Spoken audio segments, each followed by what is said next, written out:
what if the world's greatest assassin was reincarnated into a fantasy world in order to kill the hero? The story begins in a slave auction. Young, underage girls are being prepped with makeup and tempting clothes so that they can be sold off as slaves in an auction. You can probably imagine their fear and anxiety.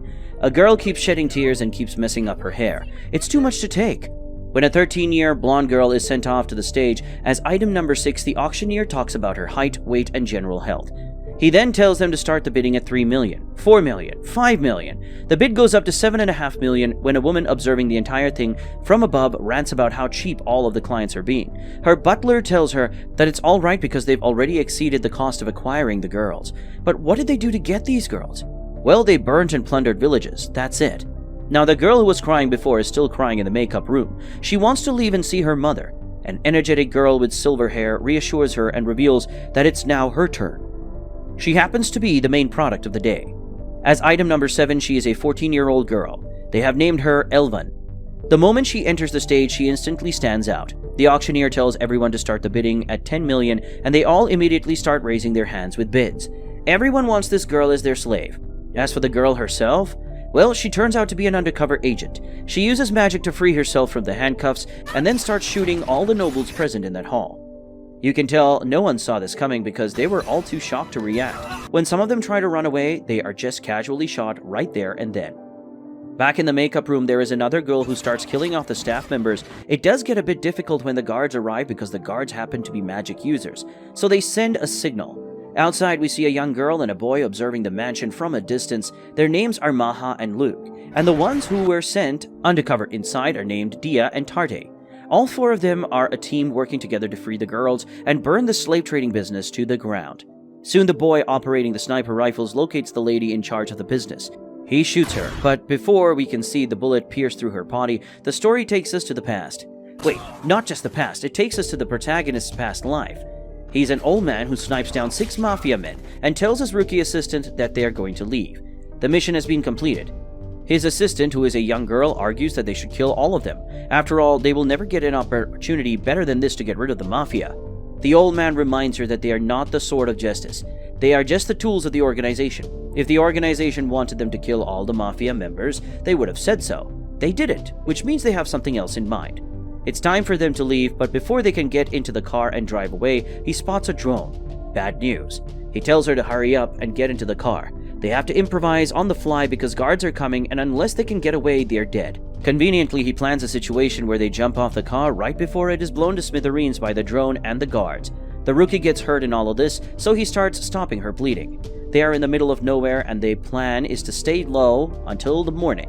Right now, if they move too much, a drone will detect their body temperature. However, it'll be a different story when the sun comes out.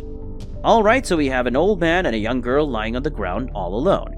Care to guess where this is going to go? Yes, exactly. It's time for the young girl to ask the old man some interesting questions. She asks him why he chose to become an assassin. He simply replies that he was born and raised by the organization. That's all there is to it. Though from here on out, he'll be training rookies like her in Japan. She actually ends up getting upset at getting called a rookie. I guess you can call it rookie mistake. Anyways, the old man proves how much of a rookie she is by pulling her own gun on her. When he threatens to kill her, she can't even move, even though she has been taught how to handle a situation like this. He gives her the gun back and goes to sleep. The girl must have taken offense to what just happened because she then threatens to shoot him with the gun. He remains unhinged. After all, he has already taken the bullets out. Let's just say she got educated real quick. In the morning, they go to a warehouse. There, he is appreciated for a job well done through a call and told that the preparations are complete for him to retire in Japan. He opens the drawer and finds 2 fake American passports as well as one-way tickets to Japan. They board the plane and are on their way to Japan when the plane gets hijacked. It doesn't take long for our old man to figure out that it's the organization. They are planning on disposing of him now that he is no longer useful to them. They don't want him to go on living. He simply knows too much. He goes to the cockpit, both of the pilots have been killed, and there is a fighter jet preparing to blow the plane. The old man grins. This is the end of his life. To be fair, if the organization had asked him, he would have sacrificed himself, so he isn't so sure of what to think of this betrayal. But who knew he'd be having such a magnificent death? Of course, when he dies, he pops up in an ethereal fantasy realm. There, he is greeted by an unusually smug goddess and told to choose between 2 options. Either he is reborn as a different person, in that case he'll lose all of his memories, or he gets to keep his memories but gets reincarnated in a different world. A world full of magic and swords. Naturally, the old man chooses the latter, otherwise he'll lose all his memories, but he knows there is a catch, so he asks the goddess the important question: who exactly does she want him to kill? The goddess is glad he is so quick on the uptake. She comes right out and says it. She wants him to kill the hero. The old man agrees to her offer, and the two of them sit down for a cup of tea. He does wonder though, and I'm sure you guys are curious too, why kill the hero? What's wrong with the hero? The answer is pretty simple. The one who will destroy the fantasy world in the future is not the demon lord, it'll be the hero. She explains that 16 years after our old man is reincarnated in the fantasy world, the hero will defeat the demon lord, but his own powers will become too much for him to control, and that is what would bring the world to an end. Fair enough, but the old man wonders how he's going to kill someone so strong. Luckily, the goddess is going to give him the skills he would need, so he asks if it'll be okay for him to kill the hero earlier. But no, the hero is the only one who can defeat the demon lord, so he has to wait until after the demon lord is defeated to kill him. Having said that, it's time for the old man to choose the skills. He can choose only 5, even though the hero will have 30 skills from the day he's born. Though unlike the hero, he can choose the skills he wants. He can choose one from each rank. So, for the S rank, he chooses Rapid Recovery. From the A rank, he chooses Spellweaver. As the name suggests, it gives one the ability to create new spells. From the B rank, he chooses Limitless Growth. From the C rank, he chooses Martial Arts. And from the D rank, well, he chooses a mysterious ability whose true potential is unknown.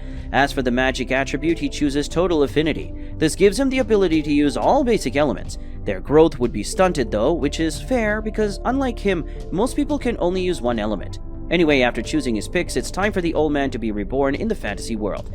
He is born into a noble house. It is the Tuatha Dé family. They are the wealthy, prestigious, and everything in between. On the surface, they are medical experts, but what the public doesn't know is that it's also a family of assassins. When he opens his eyes, he's just a newborn baby being held by his beautiful mother. Her name is Esri, and his father's name is Sian. The one who chooses his name as his father, he names him Lugh Tuatha Dé, or Lugh for short.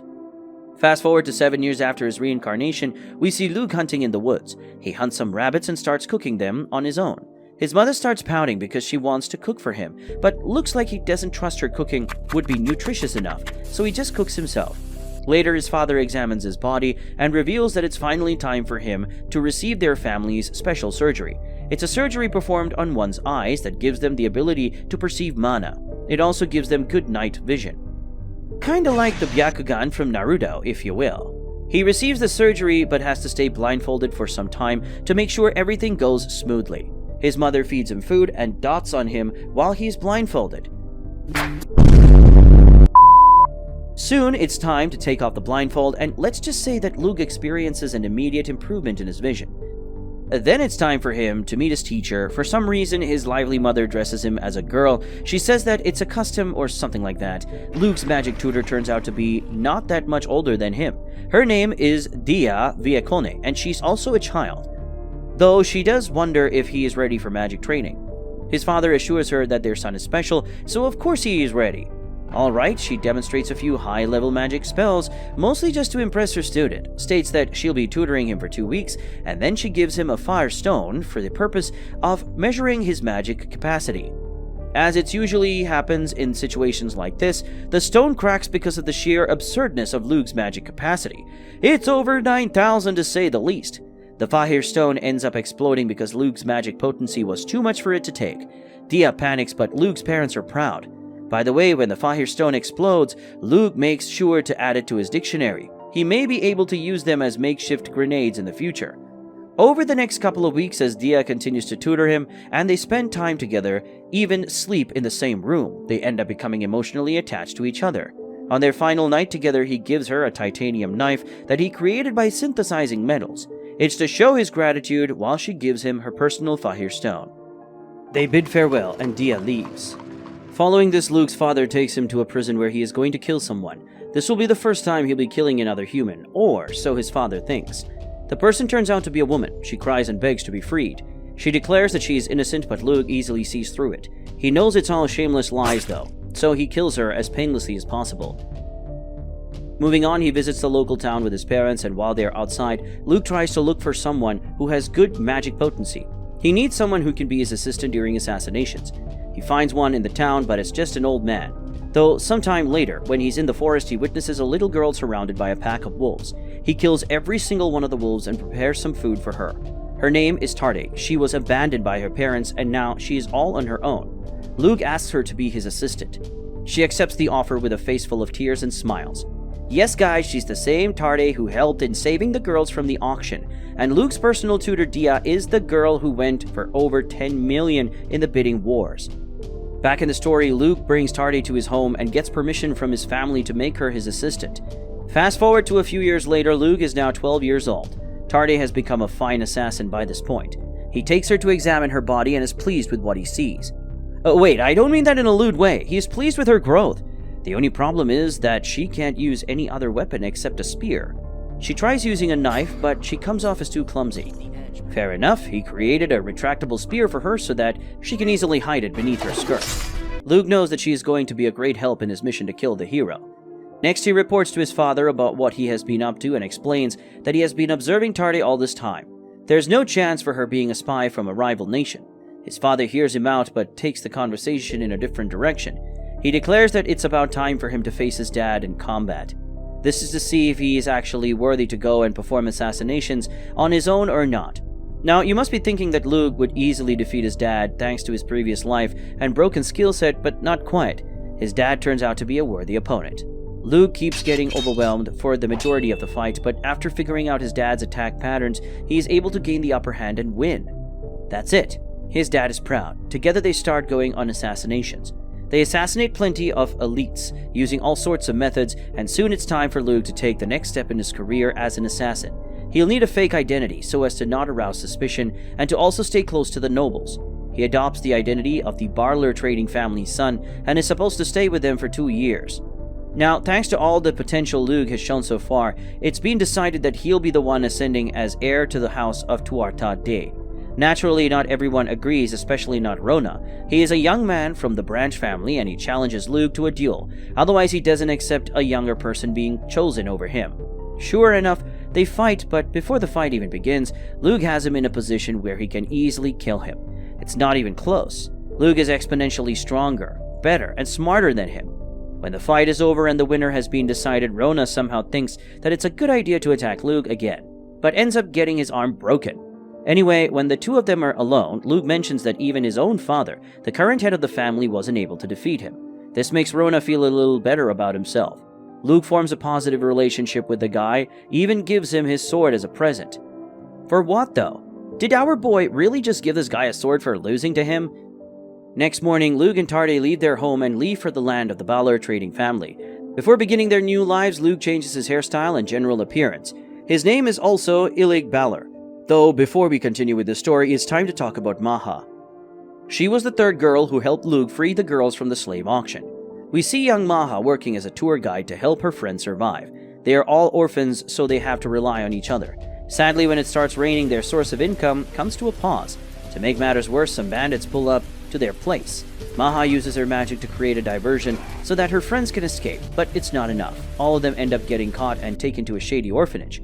They are not given enough to eat, and all they do is slave labor, but that's not enough either. You see, the orphanage is just a front for a prostitution ring. One by one, Maha's friends are dressed in nice clothes and sent away with sketchy nobles. It happens every night. All of them except Maha are taken to satisfy the nobles. Unfortunately, this leads to insane levels of trauma, where it's only a matter of time before they start breaking. One of them even scars her face so that she wouldn't have to be taken away every night. Maha was still a little girl, so she didn't know what to do. However, after a couple of years of living their lives in the orphanage, her turn also comes. She will have to do the same things as others. So she runs and runs. She was going to cut her face with a knife if it meant saving herself, but Lugh shows up right at the moment and stops her. He ends up visiting the orphanage and Tarde and offers to buy all of the girls. Yes, he wants every single one of them. Perfect. The deal is closed. However, they tell him that he'll have to wait 3 more days before he can have Maha for some reason. It's obvious that the orphanage guy is planning on having his way with Maha. Before then, and in the middle of the night, they are both indeed on their way to some secluded place. Luckily, Lugh and Tarde saw this coming. In fact, they needed this so that they could expose him for running a prostitution ring under the guise of an orphanage. The guy is arrested for what he did, and the prostitution business goes out of business. The customers are arrested as well. The girls start living their new lives. Noin's scar is healed, and as for Maha, well, she adopts her as his sister. Lugh's life as the son of the Balor family continues. He comes up with the plan of setting up a cosmetics and sweet shop to not only make enough money to fund his assassinations, but also gets closer to other nobles. His adoptive father is supportive, but his adoptive mother not so much. She still hasn't fully accepted him into the family, although she changes her mind when he lets her use his moisturizer. The shop is a major success. Everyone wants the moisturizer.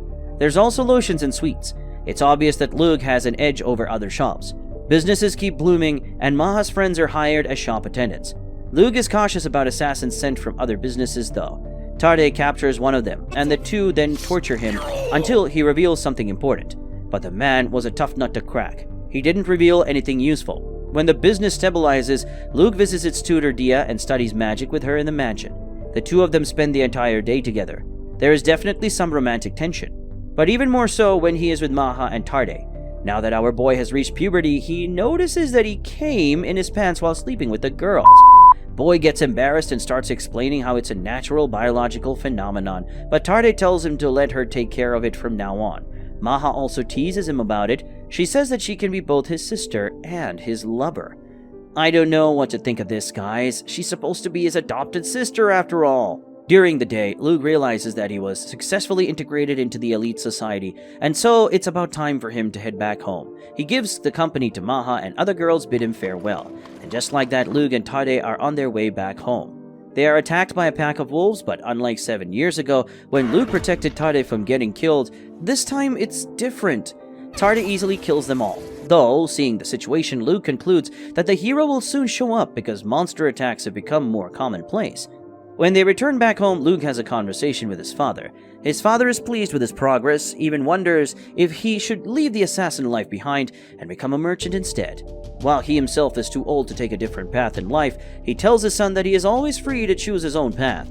Well, Lugh simply replies that he wants to marry Dia someday. That's why he can't leave his current life. If he were to choose a different path, he won't be able to marry her. His father laughs, hinting that he understands, and proceeds to give his son an assassination mission. This will be his first solo job as an assassin. Thanks to Maha's information network, Lugh receives information about the target. He's basically a drug lord. Lugh and Tuatha visit the second largest merchant town in the kingdom and end up taking down a group who was selling the same drug as the target.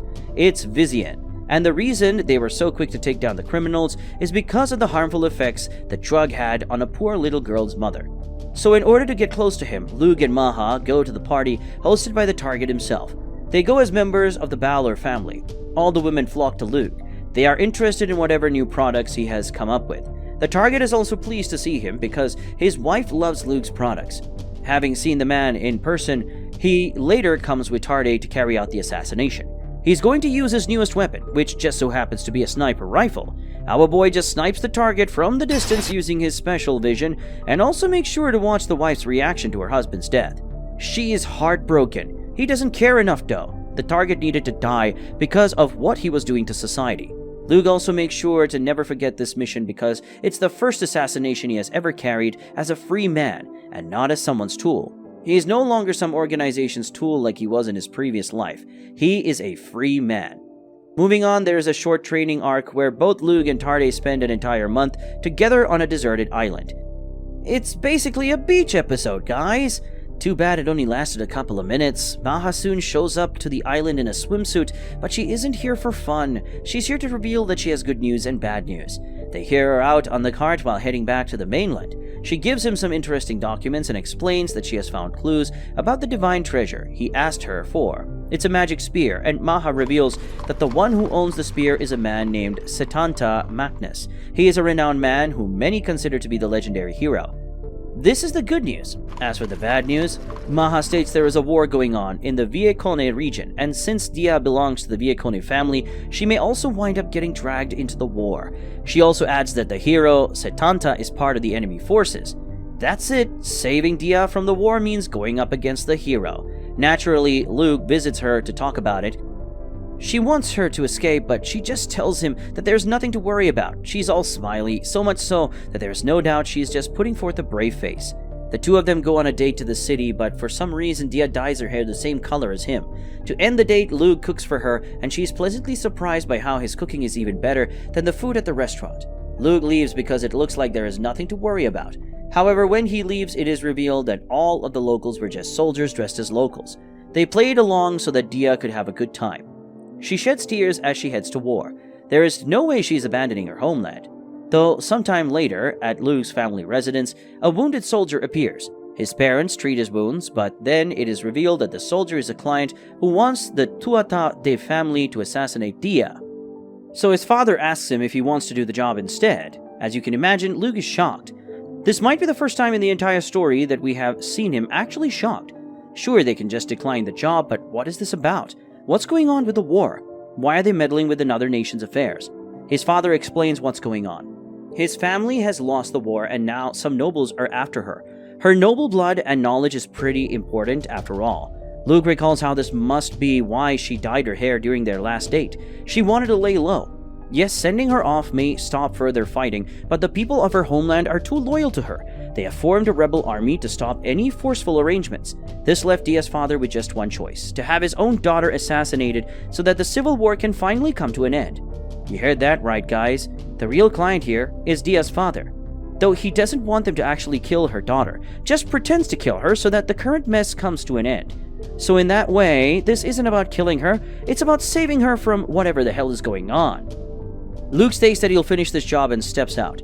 Tarte realizes that Lugh has some heavy feelings for Dia, so in order to help him get there even a little bit faster, she uses her wind magic so that they can get there faster, but it doesn't last long. Her mana depletes at the halfway point. She starts crying because she wasn't of much help, while Lugh keeps moving forward all by himself. When he arrives, it's in the middle of the night. She notices that the family's castle is surrounded by enemy forces who are 8 times larger in size. It's a hopeless situation, but he has a plan. He starts by sniping their commanders one by one so that the army loses its structure and falls into chaos. Now remember how Lugh thought it would be a good idea to use fire stones as makeshift grenades? He does exactly that. He throws them at the enemy forces as they explode. This also triggers the Viacone forces to fight back. He then uses the commotion as an opening to get into the mansion, and with that he reunites with her. Her father is also there. Lugh reveals that he has brought the corpse of a girl, so the preparations are complete in order to fake her death. He tells her to shout through the window as that'll help her death make more sense. But right when she opens the window to shout, Lugh's instinct starts screaming. He senses danger unlike anything else he has experienced before. As it turns out, the divine treasure, the magic spear named Gay Bolg, has been fired. It causes mass destruction and havoc on the battlefield, and was also going to hit Dia when Lugh saved her right in the nick of time. The situation is bad. When Lugh sees through his eyes, he notices the guy named Setanta Madness carrying the spear in the distance. He has an insane amount of mana as well, which is to be expected considering how this guy is the supposed hero. Now, Lugh knows that he isn't strong enough to survive a direct confrontation with the man, so he conjures up a cannon and fires it at him. Unfortunately, it barely does any damage. By the time the smoke fades away, the hero has already recovered. To make matters worse, the hero activates a skill called Berserk, which makes him even more overpowered. Not good. Not good at all. Luckily, the hero asks Lugh for a duel. In return, he won't kill anyone else. Lugh goes through with it. He accepts the duel. Dia is scared and concerned about his safety, but he seems oddly confident. He declares that he'll be fighting as an assassin and not a knight. First, Lugh proposes the conditions for the duel. If he defeats him, they will have to withdraw all the forces. He then wastes some time by asking the hero some silly questions and then flips a coin. Lugh declares that the duel begins the moment the coin falls. Cool. But before the coin could fall, a massive explosion takes place. Just what the hell happened here? Let me explain. When I said Lugh knew that he wouldn't survive a direct confrontation with Setanta Magnus, it was absolutely 100% true. However, the thing is, even after accepting the duel, he never planned on a direct confrontation. He had already sent a magically propelled tungsten missile into space beforehand just in case. The reason he was asking the hero those silly questions is because he was stalling for time. As for the coin toss, it was just a way to direct the missile's landing. Bravo! Brilliant! Simply brilliant! Though the missile landing was basically a nuke, Lugh is mortally wounded, but he heals thanks to his rapid healing skill. Setanta has been defeated, Dia hugs him, and hell yeah, because the two of them finally kiss. She returns with him to his home, and the Tuatha Dé family end up adopting her as Lugh's younger sister. Wait, wasn't our boy planning on marrying her? Just marry her! Why make her your sister? I don't know, guys. By the way, has Luke defeated the hero? Not even close. Setanta Magnus wasn't the hero. The hero is actually someone named Lord Epona Rhiannon. And just between you and me, she is a young lady who dresses like a man because of her family. That's right, the story of the first season may have ended, but the real story has only just begun. Check out the light novel if you want to know more. As for this recap, what do you think of the story? Let's talk about it in the comments section below. As always, a like, subscribe, and comment will be much appreciated. I mean, isn't it a great way to earn some good karma from the universe? Well then, with that said, we'll see you guys on our next recap.